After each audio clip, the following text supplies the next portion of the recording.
The Buzz with Jess Lujan.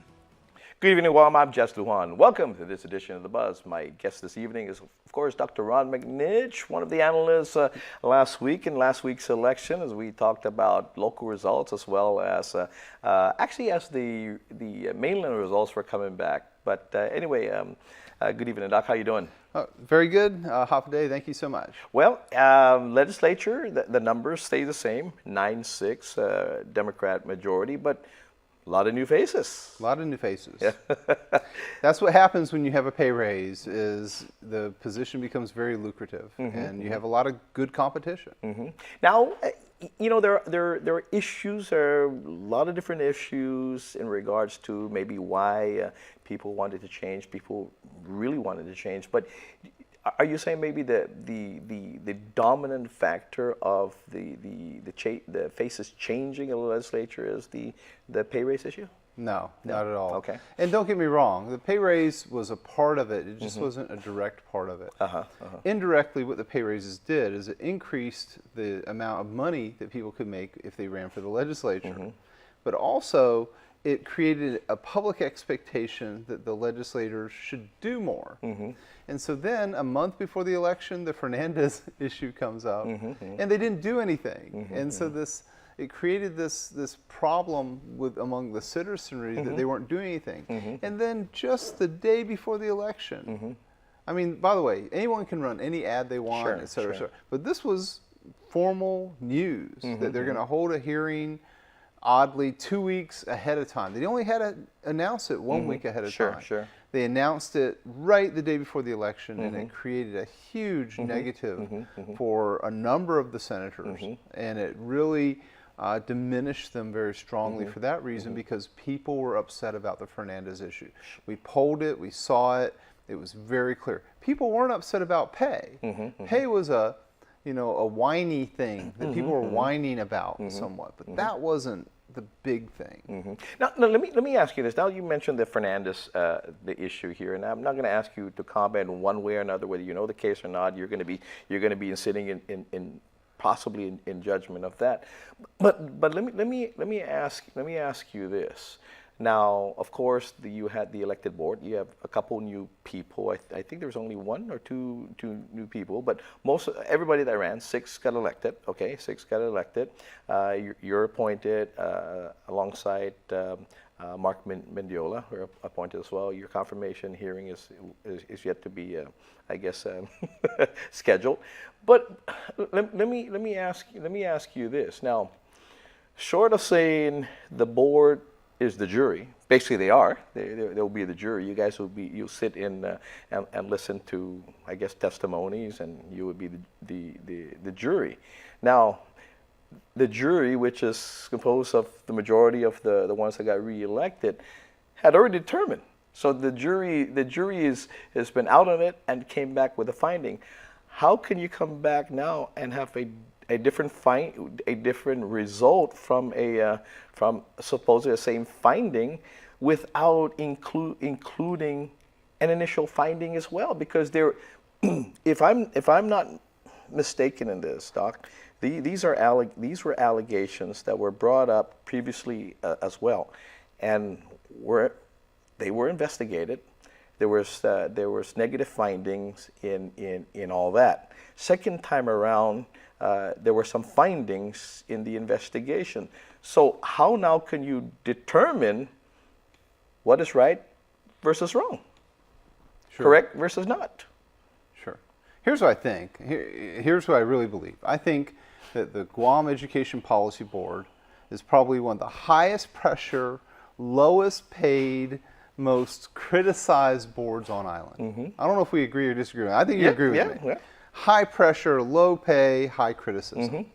And so basically, people some of whom may not really have a lot of technical training or expertise. It doesn't matter whether how long they've been doing it or how long they've been a board member or anything else. I'm not criticizing that. What I'm trying to say is, in these highly technical questions that you have to deal with sometimes, is it fair to put them under that kind of heavy duty light? Now, let me say, here's what I think. I think that the formula for board service is very, very simple. And in fact, the governor called me. The governor asked me two basic things, actually three things. He said, please be transparent, please follow the law, and please watch out for our school kids and their parents. Those were the three things he asked me. And so really, you follow the law because you know the law, you know the rules. And that includes his contract, that includes all the other things. So you know the rules, you follow the rules to a T.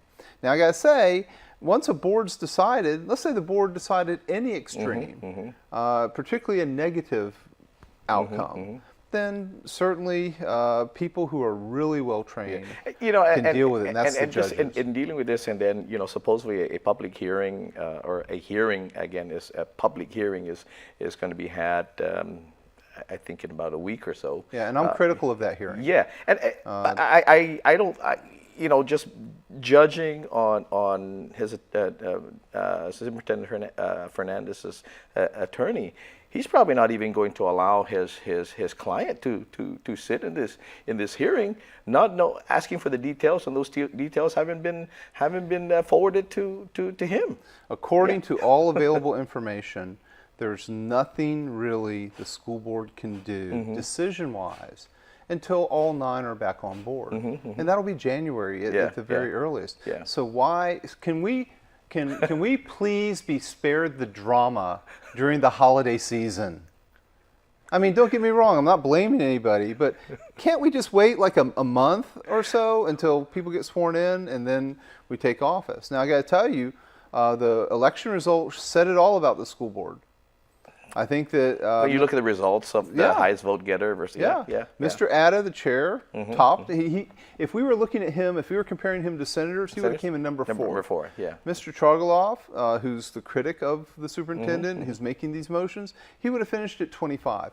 I think that says it all, public opinion-wise, what the public sees about this. You know what? If I do have the good providence of serving on the school board, I'm going to absolutely represent the young children that we represent and the parents, and I'm going to worry about critical, important things. I'm not going to worry about other things. Well, I'm hoping, Doc, then you're going to be serving the board, that this doesn't set a precedence already on what the school is. I mean, what again the school and the school children are going to go through in regards to, as you said, wait until January that everybody is legally on board, sworn in, and move on from there. And likewise, when Mr. Fernandez's attorney's questions are answered as to, wait a minute, this kind of reminds me of the Catholic Church. Well, wait a minute.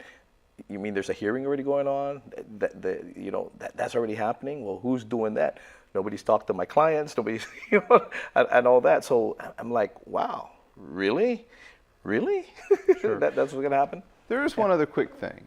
The superintendent is a special employee of the Guam Department of Education. He's not protected by the merit system. He's not protected really by the civil service. He has a contract.